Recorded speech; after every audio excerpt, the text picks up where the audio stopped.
What is good, YouTube? Today we are back with a short video and we are going to focus on the Soulreaper. Initially we thought Vardorfus was going to be a part of Kourend, but they actually moved him to Varlamore. He also doesn't require Desert Treasure 2 anymore. In fact, none of the DT2 bosses but Leviathan do. This means you can get a Soulreaper without going desert. This of course changes the routes that I originally presented, so let's dive into the new routing that we have available now. Personally, I think Varlamore is going to be a very strong area for melee users, as it also gives you access to Blood Rager, which is excellent on low defense targets. Much stronger than you would expect if you actually count the DPS. Soulreaper of course is an endgame weapon, which is basically a lot of progression in one area, so that's really good.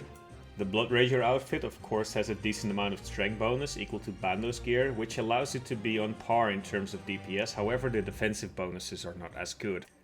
Going Varlamore gives you a lot of options in your other two areas. From here you could think about going to Asgarnia for better defensive armor. You could also consider Mauritania, as it is a gold mine for melees. It has Inquisitor, the Scythe, Barrows gear, Blood Furies, and also Ariana boots, or Arania boots I should say. Noxious Halberd is also an excellent weapon. Maybe you can fill up a gap in between Blood Rager and Soulreaper with it. So a lot of options for you there. My route suggestion might be going Varlamore, Asgarnia, and Desert. Ultimately, you would be running around with Blood Rager. You could progress into Bandos, a Fang, and a Dragon Defender, and eventually, if you have enough time and willpower on your hands, you could grind out a Torva and end up with a Scythe. If you are not looking to go Varlamore, you can also consider going Fremennik, which will open up Duke Susselis for you.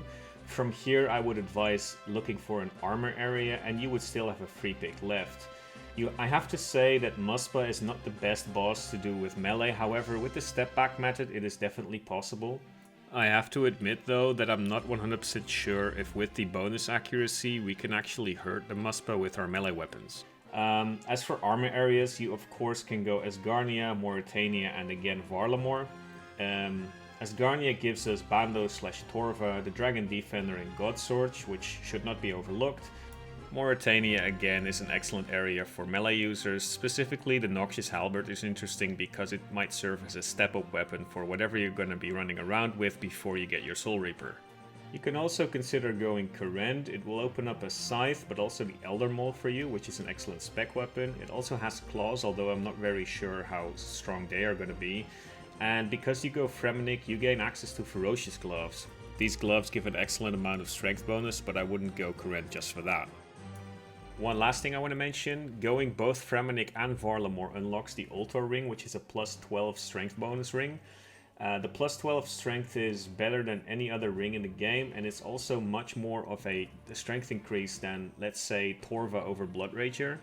As with the Ferocious Gloves, this is one of those typical pitfalls where you stare yourself blind over strength gain, but all in all I wouldn't go Varlamore Fremennik just for the Ultor.